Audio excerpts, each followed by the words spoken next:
केंद्र लवकरच IDBI बँकेतील आपला हिस्सा विकण्यासाठी आर्थिक बोली म्हणजेच फायनान्शियल बिड्स आमंत्रित करण्याची शक्यता आहे, कारण IMG 31 ऑक्टोबर रोजी या प्रक्रियेला अंतिम रूप देण्यासाठी भेटणार आहे.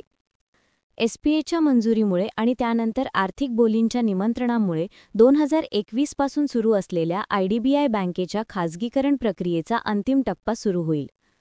IDBI बँक ही एक भारतीय खाजगी क्षेत्रातील बँक आहे, जी यापूर्वी औद्योगिक विकास बँक ऑफ इंडिया म्हणून ओळखली जात होती.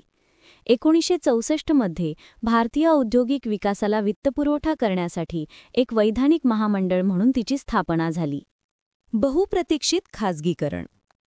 SPAच्या मंजुरीमुळे आणि त्यानंतर आर्थिक बोलींच्या निमंत्रणामुळे 2021 पासून सुरू असलेल्या IDBI बँकेच्या खाजगीकरण प्रक्रियेचा अंतिम टप्पा सुरू होईल.